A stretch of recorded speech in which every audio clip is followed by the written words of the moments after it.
following program is intended for listeners who are blind, have low vision, or have another print disability, which makes reading, holding a book, or turning a page difficult or impossible. The content is copyrighted by the respective publishers. For more information, please visit us on the web at nfradioreading.org. Hi, this is Chuck Stevens, and for the next hour, I'll be reading from the Wednesday, March 11th issue of the Niagara Falls Review here on the Niagara Frontier Radio Reading Service. From the front page, white nationalist activity monitored in Niagara, police aware of recent incidents in Grimsby, an executive committee member of Niagara Region Anti-Racism Association, known as NRARA, says white nationalist groups have a growing presence in the peninsula. They are all over Niagara, said Salih Wasrudin. There's N13, Second Sons, Dominion Society. It's been recent in West Niagara. Wasrudin said the N13 group was behind a demonstration across from the Tim Hortons drive-thru on Livingston Avenue in Grimsby on January 24th and on February 7th, gathering on the Casablanca Boulevard Bridge over the QEW. In both incidents, masked people dressed in black were holding signs with pro-white anti-immigration messages and giving the Nazi salute. They have a clear political agenda, which is anti-immigrant and white supremacy, Wasrudin said. It's meant to intimidate and meant also to attract support. An employee at the Tim Hortons outlet, who did not wish to be identified, said the group of 10 to 20 people appeared out of nowhere. We were quite confused as to what was going on. It was the customers that told us what was going on. The group made no effort to approach the store, and we made no effort to become involved. It lasted approximately 10 minutes. Grimsby resident and NRARA member Jeff Johnston said he has not had any personal contact with white supremacist groups, adding they are not welcome in the town. This community is welcome to everyone, no matter who you are, but it is not welcome to hate, he said. Stephanie Samborin, manager of corporate communications for Niagara Regional Police, said it is aware of the recent Grimsby incidents. Any incident involving symbols or messaging linked to extremist or hate-motivated groups is taken seriously, Samborin said. When reports like this are received, officers review the circumstances to determine whether any criminal offenses have occurred and engaged specialized units or community partners when appropriate. Samborin said police continually monitor reports of hate-motivated activity and encourage people to report concerns or sightings of these groups in public so they can be assessed and investigated as needed. Emil Joseph, associate professor at the School of Social Service Work at McMaster University, has been teaching about racism and racialization for the past 10 years and helped establish Hamilton Anti-Racism Resource Center. He said the N13, or Nationalist 13 group, was founded in Hamilton and has been associated with demonstrations that are hateful in nature. They're pretty forward about what they are up to, Joseph said. What's worrying is how little is being done in response to it. The number 13 in the group's name, Joseph said, is linked to the letter M, the 13th letter in the alphabet, which is about militancy.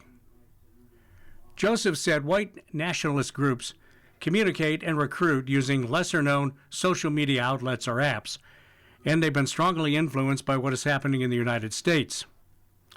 I think we have a turn back to a far more dangerous scenario right now, where the kinds of violence with the departments in the U.S. like ICE, the scooping up of immigrants and sometimes killing people in the streets, and detaining folks and deporting folks, has allowed for some of these white nationalist groups to kind of pick up the banner for mass deportation and do so feeling like they're validated, Joseph said.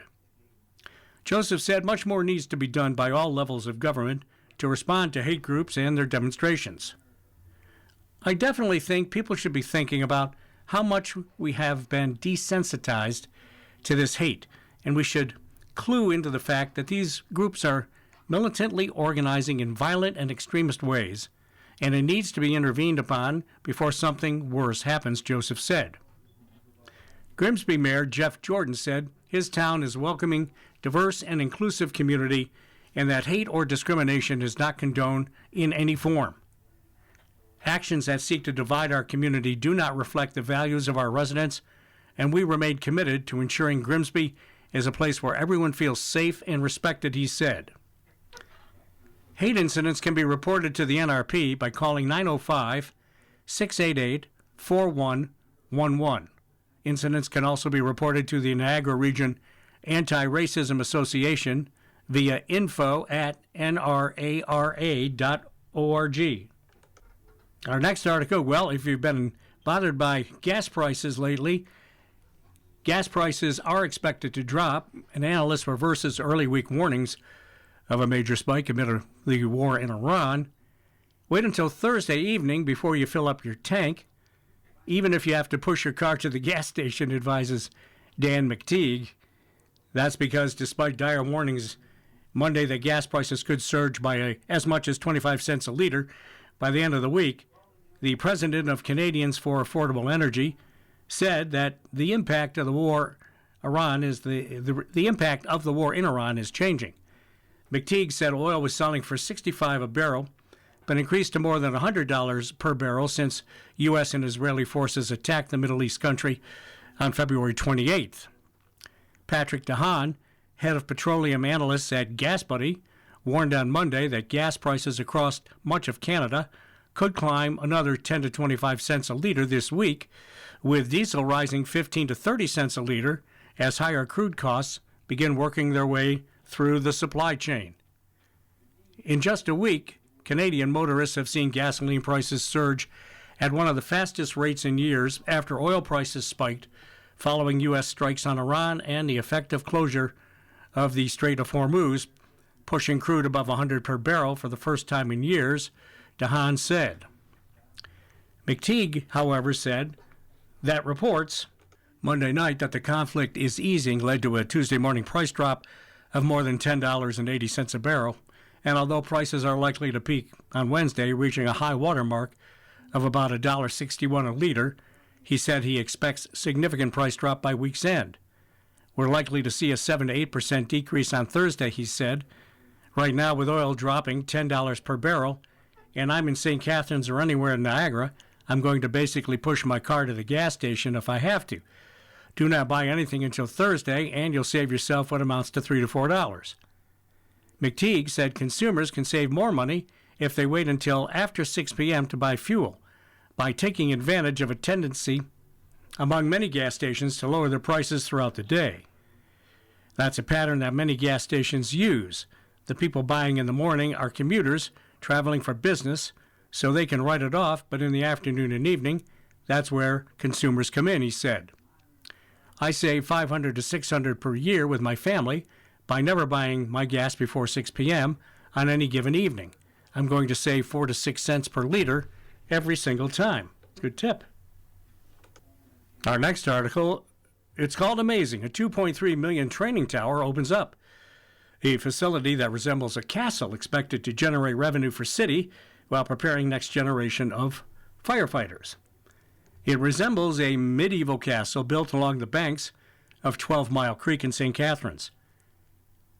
But the crenels that top its gray tower walls are designed to allow firefighters to rappel down the side of the building during training exercises, not archers.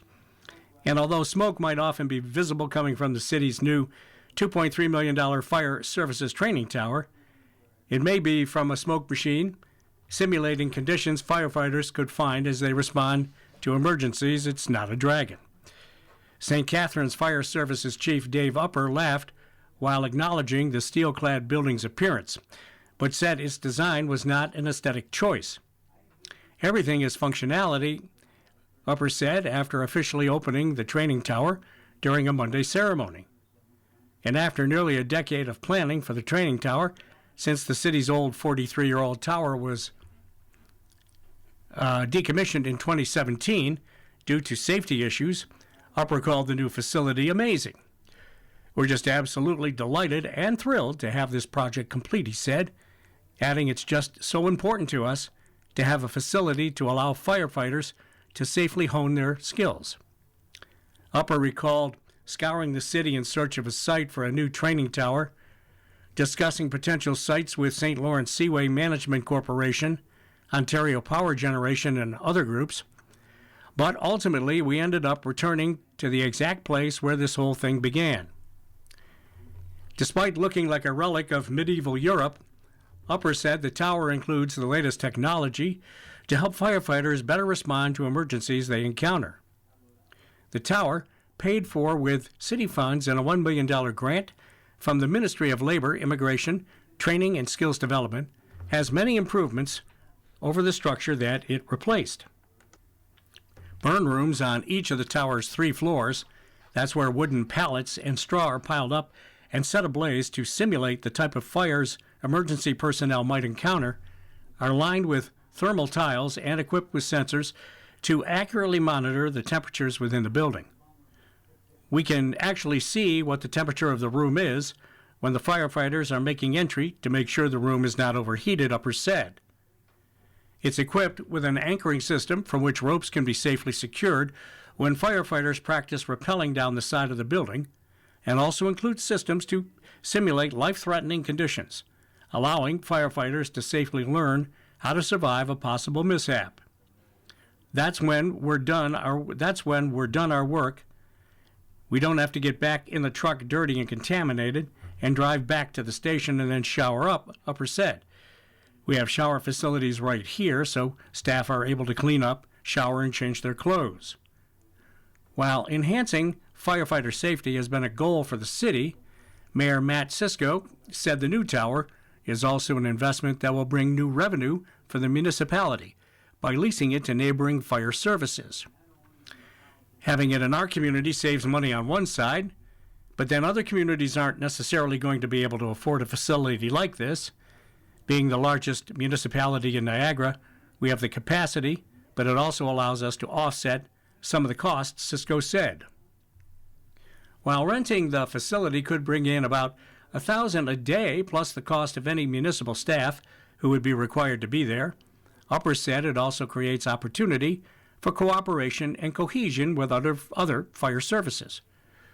When we get into mutual aid opportunities with the other municipalities, now we're not strangers to one another, and we're familiar with how everybody works, he said.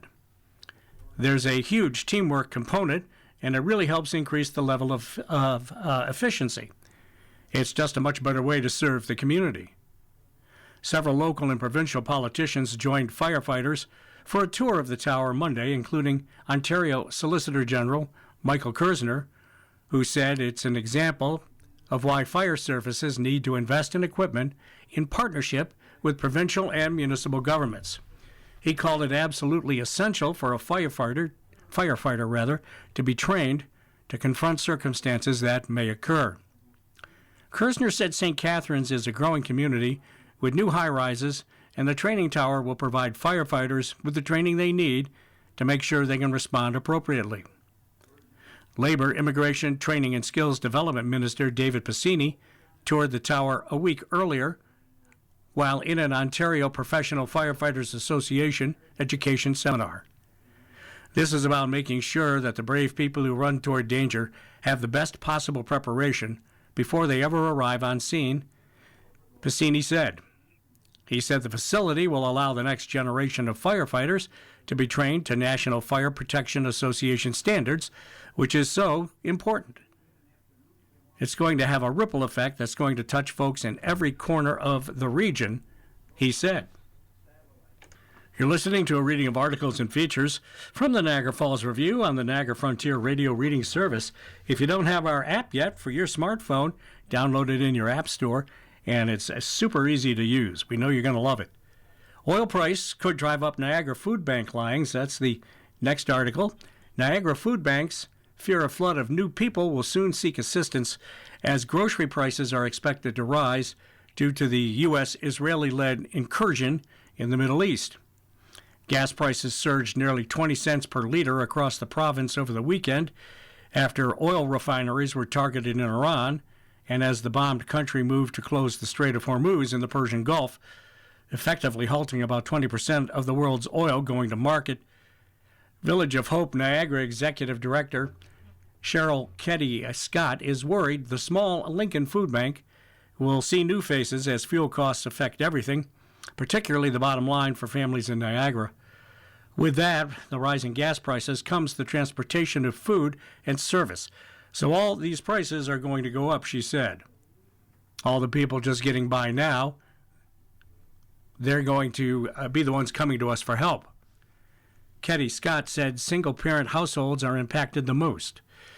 Our annual report found that around 68% of them, single parents, are working, so a high percentage are working just not enough, she said, and now with current situation's economics, you're going to see that increase.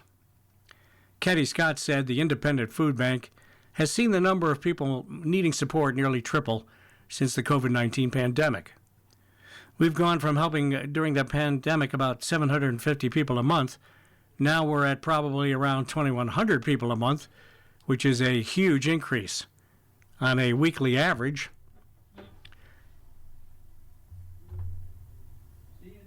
probably getting into 2 to 3 new single-parent-led families coming to register. Sometimes it's one emergency visit, and other times they need more assistance. Sometimes it's one emergency visit, and other times they're going to need to stop in, said Chandra Harden, PortCare's new executive director. It's a scary time for a lot of reasons. She said escalating prices as a result of the Mideast war will create another level of difficulty for our most vulnerable population. Since the pandemic, the Port Colborne Agency has seen the number of users more than double, up from 842 unique individuals to 1,735 served each month, with more expected. A surge of new people needing help will put more pressure on the food bank, she worries. We have seen an approximately 30% increase since COVID, and it is in line with the average across the food bank's Canada network, she said. Harden said Port Cares will work hard to prevent any disruptions. It's our biggest priority to serve the people of Port Colborne and to address food insecurity, so we're shoring up everything we possibly can to allocate resources to this, she said. Next article from the Niagara Falls Review. He inspires us. He's so strong. Beloved St. Catharines pool regular marks 100th birthday with swim mates. When Darian Jansen began working at Reflections Fitness Center in St. Catharines, she learned there was a member on the verge of turning 100 years old. When she learned it was John Fata, an energetic man exercising in the same corner of the center's pool every morning, helping himself in and out of the hot tub, it was shocking. He has his routine and he's all set. It's just so inspirational seeing him like that at that age, said Jansen. He does so much you wouldn't expect. He usually brings a cane, but he doesn't use it, and he's speed walking. A great guy, super polite, always has a smile on his face. Fata celebrated his 100th birthday Monday afternoon with about 20 friends from his Aquafit class. They all gathered at Best Western St. Catharines Hotel and Conference Center to honor their friend and swimming companion with party hats and a cake. Fata hasn't been in the pool for weeks while recovering from recent hip surgery, his second, along with a past broken leg, but he's nearing a return to the daily routine he credits with helping him reach 100 following the death of his wife a decade ago. After a friend introduced him to the facility, Fata became such a fixture that his usual spot in the deep end of the pool is now nicknamed John's Corner. I came in and I'm still here. Keeps me going. Otherwise, I wouldn't be 100, said Fata in a birthday interview. I exercise in the pool, use all my muscles, 50 minutes, and about 5 minutes in the hot tub. Full of stories spanning decades, Fata was born in Hungary in 1926. He lived through the Second World War, including several weeks in what he called no man's land between Russia and Germany. He remembers at 18 walking into town for water after the local well was damaged and returning home to find a German soldier who told him to dig a hole for a dead horse. During the 1956 Hungarian Revolution, He attempted to flee the country with his wife and 3 young children. Seeing Russian soldiers walking with dogs, taking people and their families away, Fata wanted to turn back, but his wife convinced them to keep going. They got help from 2 teenagers. I gave them all of the Hungarian money. They took us behind the houses, gardens, all the way to the last houses, and there we stopped. There was a tower with searchlights and machine guns. Said Fata, we ran. The family arrived in Canada in 1957. After a world war, a revolution, an earthquake, and a flood in 1956, and even a house fire just a few years ago, Fata said he's been through and seen it all. His advice for long life is simple. Get a good doctor, stay active, exercise, eat healthy, and be happy. Plus, always keep learning and trying new things regardless of age. Boy, that is a key. I do all these things. That's why I'm 100, said Fata. Even though I'm 100, I still want to live. Jerry Nebel met Fata several years ago, joining the Aquafit class 3 times a week. To him, Fata is Iron Man. He goes and gets an operation, and what do you know, 2 weeks later, he's back in the pool. He breaks one leg or hip, and a month later, he's back in, said Nebel. He's an inspiration to a lot of people. Catherine Karabakos, who leads the Aquafit class, planned Monday's lunch celebration, wanting to do something special for Fata because we love him so much. And because one doesn't run into 100-year-old folks that often. Even people in the pool, while not part of the Aquafit class, were around to say happy birthday and celebrate his century milestone. He's the most vibrant person there and the widest smiler. He's always smiling and a very generous gentleman. Just a super man, said Karabakos, who called Fata the highest jumper in the class. He's incredibly active, incredibly strong, and incredibly positive. Sylvia Macaluso recalled a Christmas party when Fata, despite being sick weeks before, arrived and started dancing with more energy than all of us together. He danced with me at the party, and he wasn't supposed to because his leg was sore. But you should have seen him move, she said. I absolutely adore him. He inspires us. He's so strong. And there is a photograph of the gentleman with his 100th birthday cake, and he looks tremendous. Good for him. Our next article, nightmare cell service along the Parkway being addressed. Poor cellular service along Niagara Parkway, caused by the area's geography and proximity to the United States, could become a thing of the past. That's because Niagara Parks is working with a company to install cellular infrastructure at 11 locations along its 56-kilometer stretch of property between Niagara-on-the-Lake and Fort Erie. Help is coming, Niagara Parks Chief Executive Officer David Adams told Niagara Falls City Council last week. The initiative, he said, in an interview, is the culmination of strategy that began in 2023 when the agency went out to market to look for a provider. We're working with Shared Tower, so they work with municipalities and others to create the tower infrastructure, and then Shared Tower subsequently goes out to the telecommunications firms like Bell, Rogers, TELUS, the others, and then those companies put their telecommunications hardware on the towers, said Adams. We've been doing public consultation. We've been prepping the sites. We're hoping to build the first couple of towers this year. Calls now can be dropped or get picked up by stronger towers on the U.S. side of the Niagara River, he said, especially around the Botanical Gardens. That's a really tough spot for coverage, but also going down the Queenston Hill, parts of the North Parkway, and then there's absolutely a few pockets along the South Parkway that there's basically no coverage, said Adams. The initial connectivity sites proposed for monopoles are within Niagara-on-the-Lake, the McFarland North parking lot, Browns Point, and Queenston Heights Park. Adams said a public consultation will take place this spring. Mayor Jim Deota, in an interview, said cellular service now is a nightmare along the Parkway. There are places where you have no signal. There are places where you jump to an American signal, he said. First of all, it's an inconvenience. Second of all, it's dangerous. A lot of people ride their bikes, walk their dogs, go for walks down the Parkway, and should you need emergency services in a hurry, there are areas where you're going to be out of luck. Diodata, who is also a Niagara Parks commissioner, said officials have been aware of the issue for quite some time, and he's glad the agency is aggressively moving forward with a plan. For so many reasons, this is something that's overdue. It's going to benefit a lot of people. Now over to the opinion page from the Niagara Voices column.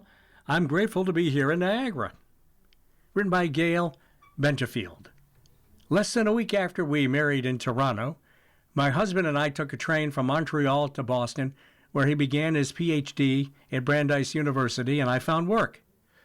We were very young and entranced by the culture of the city, which allowed us to see such a variety of talents as Pablo Casals, Flanders and Swan, Julian Beam, and even Igor Stravinsky conducting one of his own late life pieces at Boston Symphony Hall. We made great friends there, and our son was born at what was then called Boston Lying in Hospital. While in Boston, I found a dream job as a technical writer at MIT in the nascent computer industry. Although I knew absolutely nothing about mainframe computers, I was just a technical writer. MIT hired me for two reasons. The first was I was Canadian, and they needed someone who could speak French, as they had hired two French-speaking engineers from Europe who needed help. My French was good enough at the time that Simon and Andre and I spent about an hour a day helping each other through our language tutorials and laughing a lot. What was their favorite English word? Gadget, with its grinding sounds, and mine? Pamplemousse, such soft sounds. Secondly, MIT needed its computer literature cataloged, and the thinking was a woman was best to put a kind of library together. Sexist, yes, but I managed. We spent another year in the eastern U.S. as John did a postdoc in New Jersey with a wonderful mentor. Life was as good as it gets for people still in their mid-20s, and we had so much to look forward to. Except for one thing. The Vietnam War raged on, and Richard Nixon was clearly going to be the next president. I just wanted to get home to Canada, to safety for our babe, even though John had great academic opportunities in the States. Our American friends could not believe John would turn down an American university's offer, but we came home to Canada, and John joined the young Brock University. Neither of us had ever heard of St. Catharines. Once there, we rented a home in Meriton for a year before buying our first home in Old Glenridge. We were astounded when my brother Gord was able to buy a house that same year in Leaside in Toronto for $31,000. Gord was a professor at York University, which, like Brock, was one of the newer provincial post-secondary institutions. We felt lucky to buy a house near the top of our range, an older home that was built in 1927 for $27,000. A princely price, we thought. Glenridge School was created by renowned local architectural firm Nicholson and Macbeth. Many of the nearby Glenridge homes were also creations of those architects. We could walk to downtown to the Glenridge Plaza, Burgon Woods, and easily get to Penn Center, so we lucked out. Our life has not been simple, but whose is? We are so grateful to our country for welcoming us back, and that we have been able to retain many friends in the United States to this day. St. Catharines has been a fine place to raise a family. The absolute beauty of the topography of Niagara always impresses our family and friends who visit from afar. We feel safe here, even with the existential horror of world affairs right now, and have never regretted fleeing the U.S. all those years ago. Gail Benjafield is a member of the Niagara Voices Community Editorial Board and is a longtime activist and volunteer for many community conservation, cultural, and heritage history organizations. Next, from the opinion page, Alberta separatists stuck in first gear, written by Gillian Stewart. The Alberta separatists are not gaining ground. Even with all the help Alberta Premier Danielle Smith has given them, they are stuck in first gear. Two public opinion polls that came out recently confirm the separatist movement is going nowhere. Abacus data surveyed 1,000 adult Albertans between February 20th and 25th, right after the Premier's televised address to the province on February 19th. She announced a referendum date, October 19th, and explained the 9 questions that Albertans could weigh in on. They all had to do with Alberta taking more power from the federal government. A separation referendum could be added as a 10th question. Abacus found a majority of almost 65% were against leaving Canada. 9% were undecided, and 26% were either strongly or somewhat supportive of Alberta becoming independent. The Abacus poll is similar to one by the Angus Reid Institute, which was done in early February. 65% of Albertans said they would either vote stay in Canada or lean toward voting that way.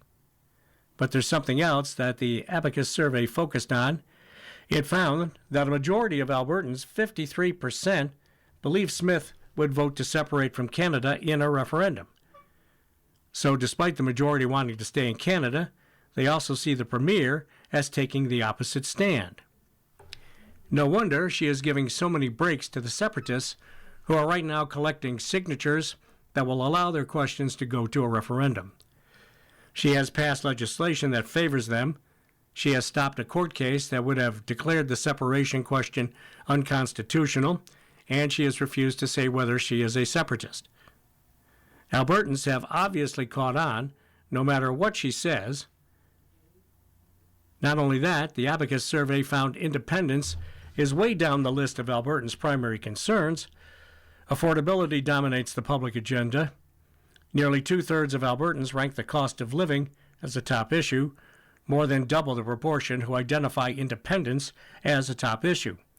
Healthcare and economic management also outpaced constitutional questions. Mitch Sylvester, CEO of separatist group Alberta Prosperity Project, known as APP, said Albertans would not be inclined to share their opinions with a pollster and that the APP is hearing from many people who support the idea. He added that polls are irrelevant and not worth paying attention to.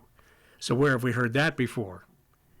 It's going to be interesting to see how Smith navigates that gap in perception between what Albertans think of her attitude toward separatism and her actual attitude. Will she turn on the separatists or will she stick with them?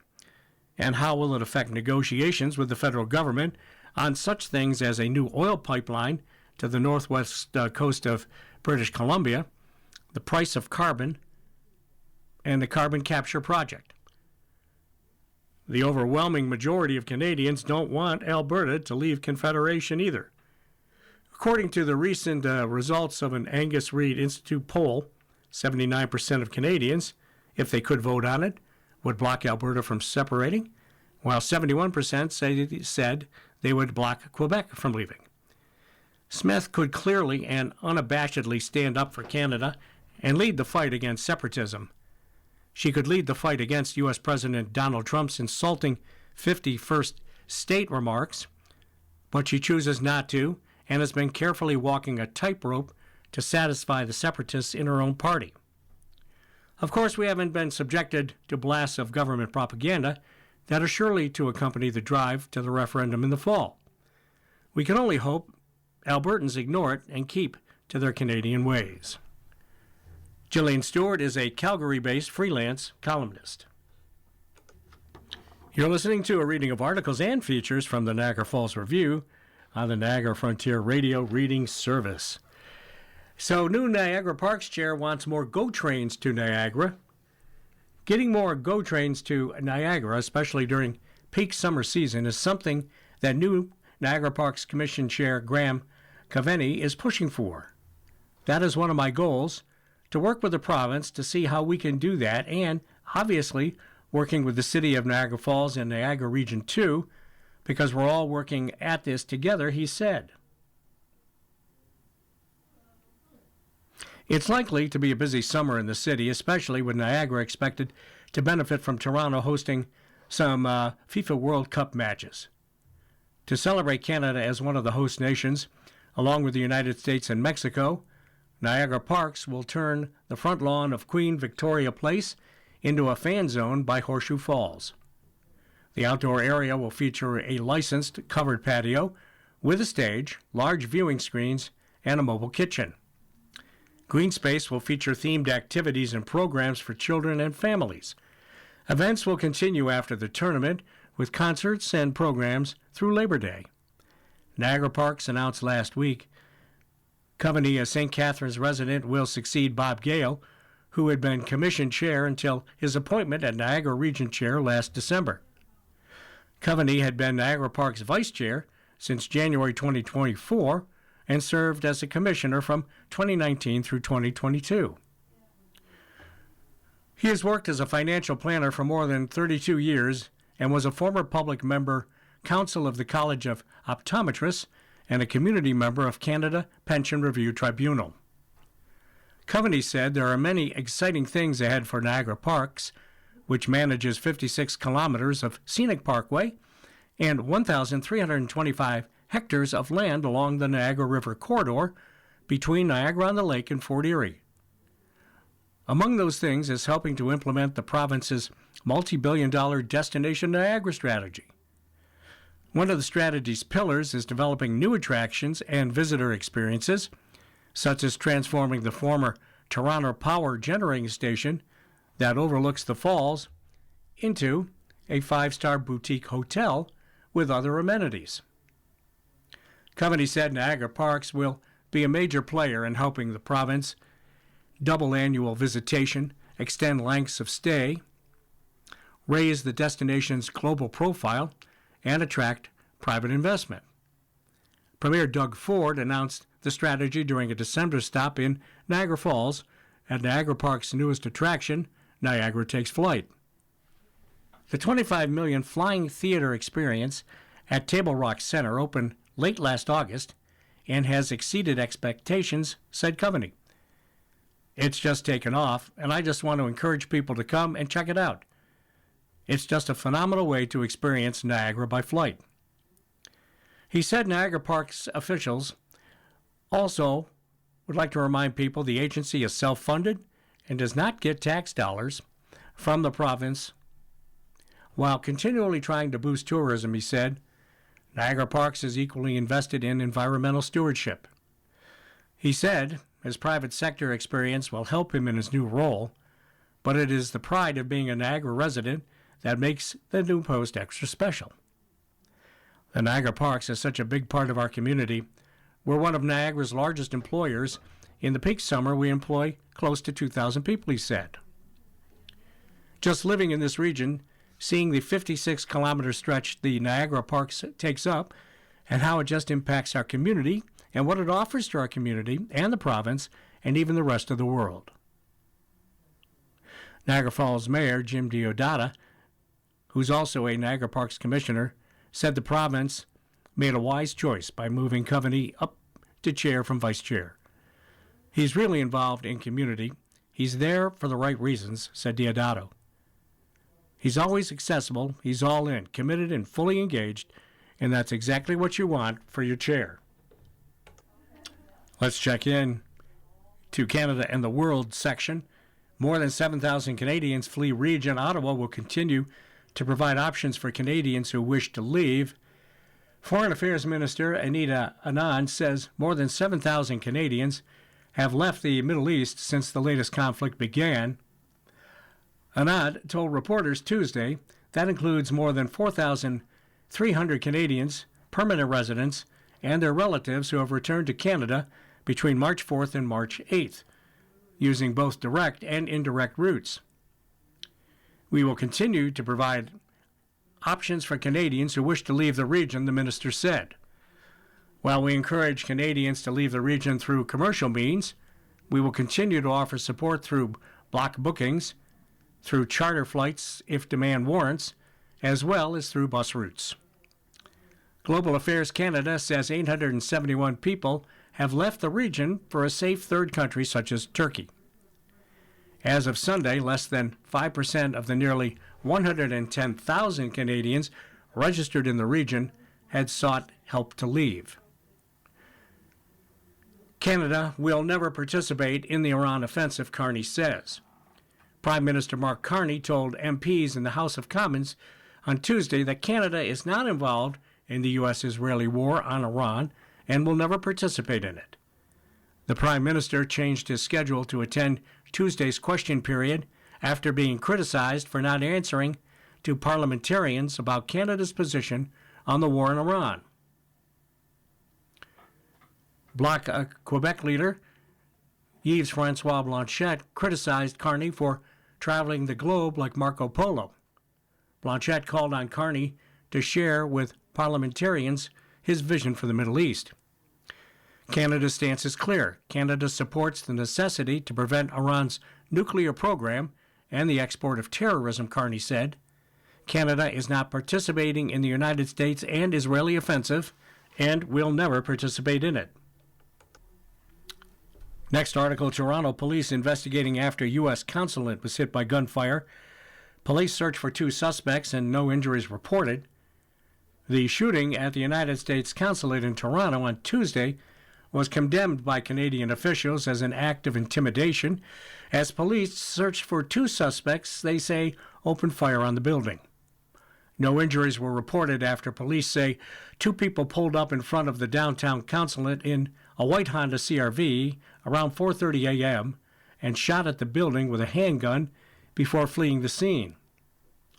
The shooting was only reported about an hour later, and it's possible the people inside the heavily fortified building at the time were unaware of what had taken place, police told a news conference.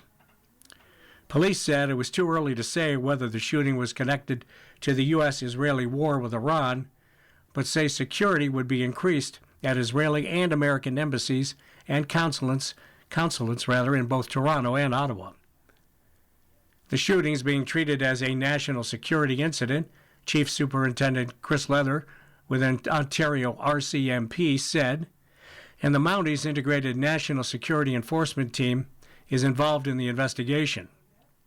I think it's fairly obvious, based on the incidents that have occurred here in Toronto and elsewhere, that these consulates deserve a heightened amount of vigilance at this time.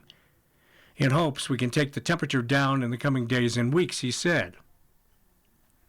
Leather said there was no indication of an immediate threat to public safety.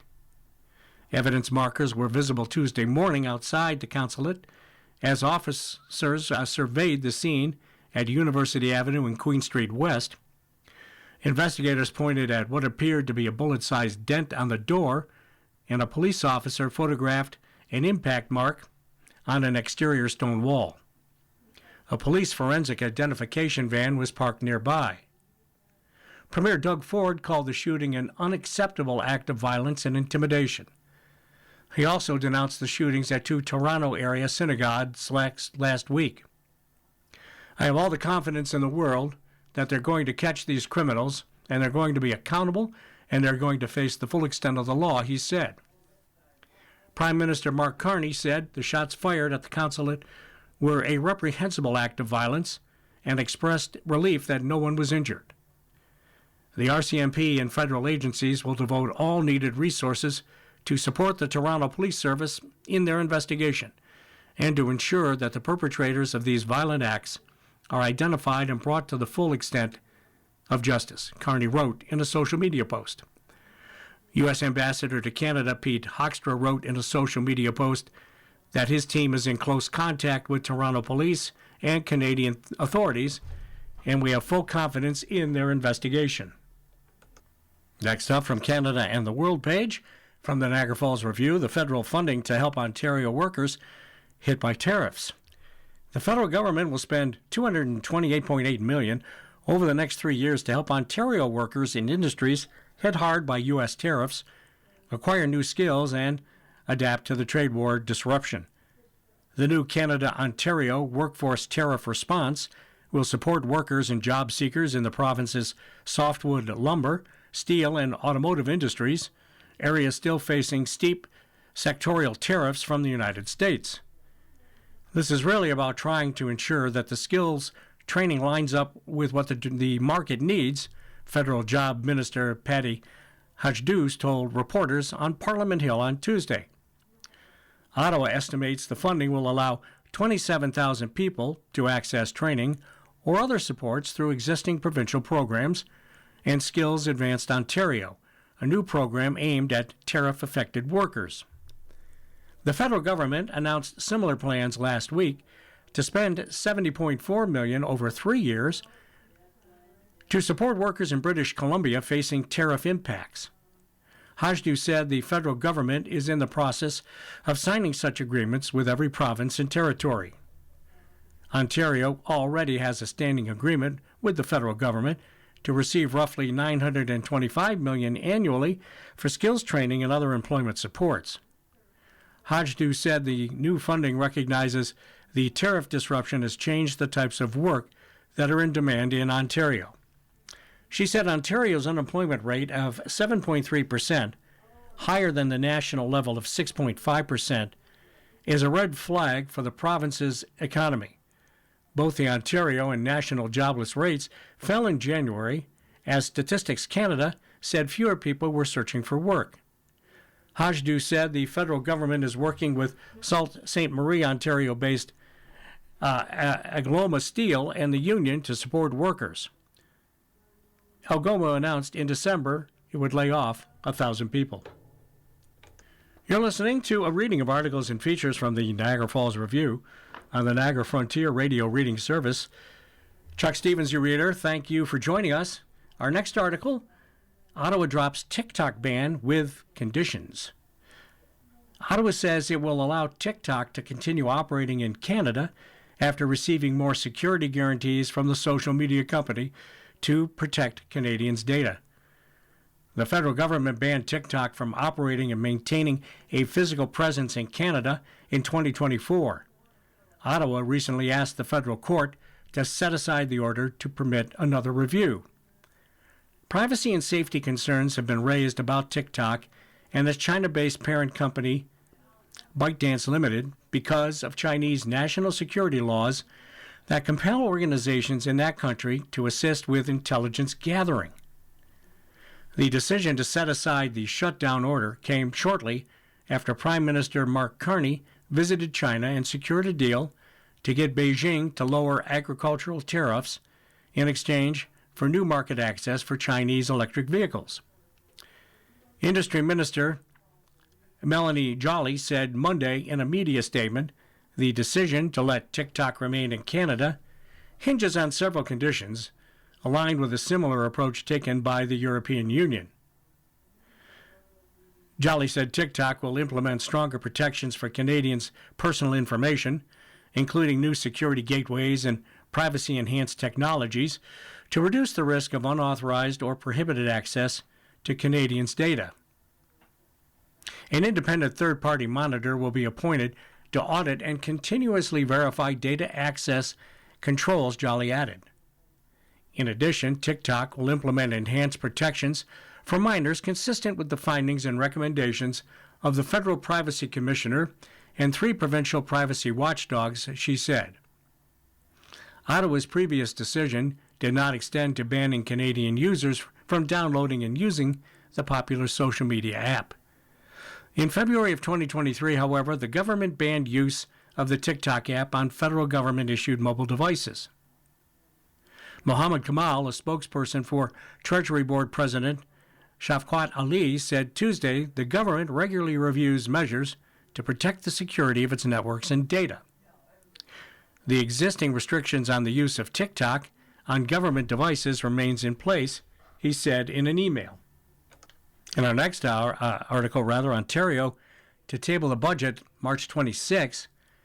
Ontario's provincial budget will be tabled on March 26. Finance Minister Peter Benefol announced Tuesday, signaling a focus on mitigating economic risks by sending in innovation, competitiveness, and infrastructure. The budget, which will be introduced during the first week the legislature is back in session after an extended winter break, will take a prudent approach that allows the province to weather economic shocks, he said during a speech to the Empire Club of Canada. As a government, we cannot eliminate uncertainty, but we can mitigate risks with a responsible, balanced fiscal approach that supports public services and infrastructure while maintaining flexibility, he said. He pointed to 6 key themes of the budget: productivity and innovation, a competitive business environment, infrastructure and housing, trade, talent and workforce, and reliable, affordable, clean energy. His comments suggest a business-focused budget, and he highlighted a need to turn ideas into investments in jobs. Ontario's long-term prosperity depends on increasing our output per worker and per dollar of capital. That means accelerating technology adoption, attracting private investment, and commercializing Ontario-made research.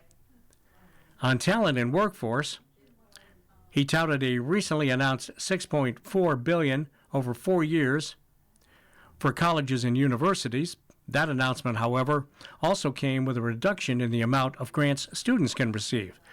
There will now be a much greater emphasis on loans. Students say that will saddle them with an unimaginable level of debt after they graduate. But the government has said it was a necessary change in the name of sustainability, as Ontario Student Assistance Program expenses have been growing rapidly. Bethlen Falvey mentioned sustainability a couple of times in his speech, stressing that the government will continue delivering programs efficiently and sustainably. Premier Doug Ford has said a few times in recent days that Bethel Falvey is constantly worried about health spending. Our whole team has to listen to the finance minister every single day tell us, "Do you know how much we're spending in health care?" Ford recounted on Monday. But Ford said Tuesday that does not mean there will be health cuts. Health care represents the largest spending area in Ontario's budget, and last year's fiscal plan set aside $91.1 billion. Hospitals alone need an additional $2.7 billion to meet their full operating needs, their association says, but it urgently requires $1 billion to address a structural deficit. The Ministry of Health asked hospitals last year to come up with a 3-year plan to balance their budgets, with an assumption of getting 2% annual funding increases. That's half of the increase they received the previous years. Hospitals were told to immediately implement any low-risk cost savings moves that come up with, and their association says that has already been happening. As of the province's third quarter finances update delivered last month, Ontario's deficit for the current year was projected to be at $13.4 billion. From the Niagara Falls Review business page, Ontario's tire recycling industry hits a road bump. Slowdowns at 2 plants could lead to bigger stockpiles, an expert says.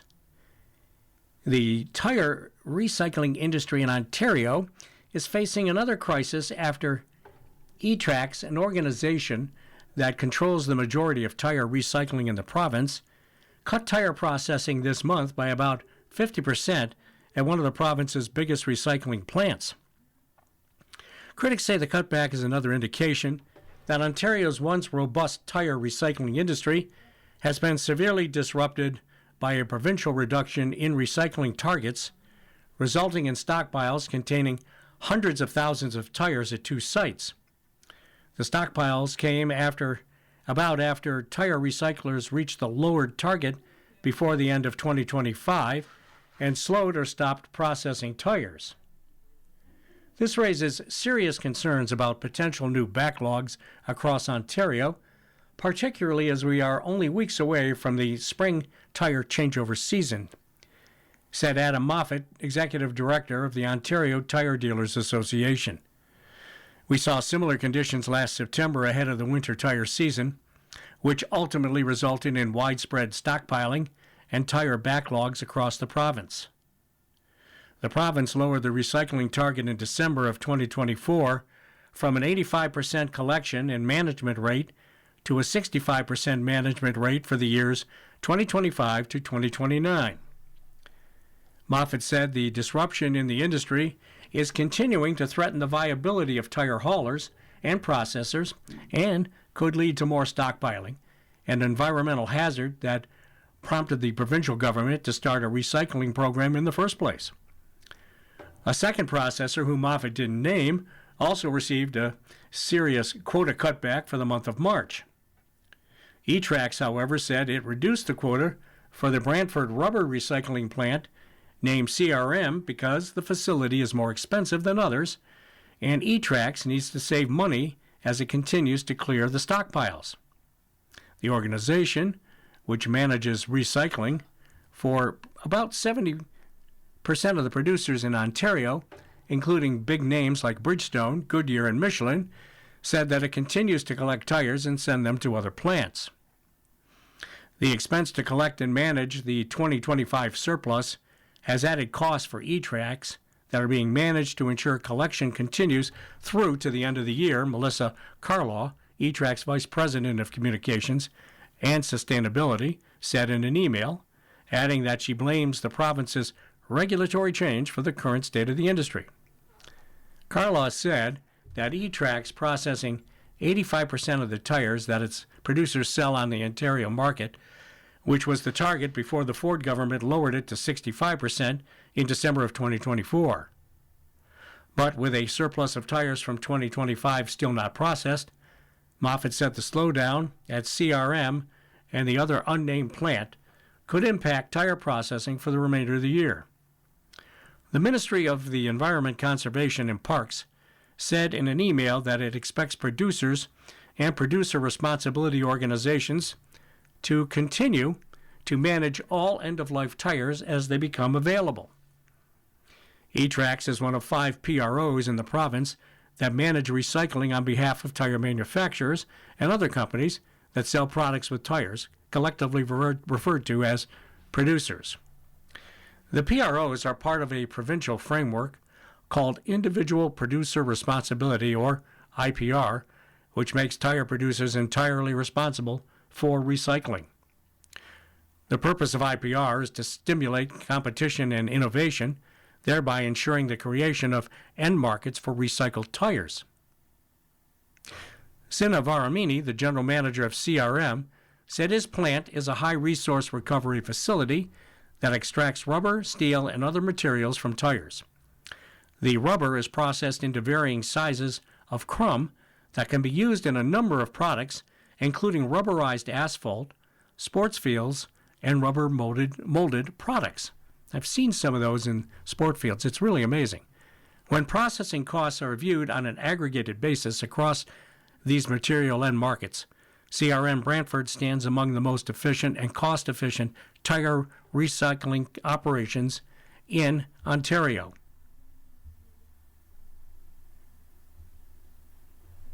Plants like CRM also receive a portion of a fee, typically charged to Ontario consumers each time they buy a new tire. The fee filters down from PROs to tire producers and then to consumers. In Ontario, about 12 million new tires are sold each year, which at about $5 in fees per tire translates into a $60 million industry funded by consumers. Meanwhile, Carlaw of E-Trax said her organization will continue to meet its obligations and service its collection network until the end of the year, but it can't pick up the slack. It is not reasonable to expect that any one PRO can backfill the province's tire recycling in the absence of other obligated parties and in the absence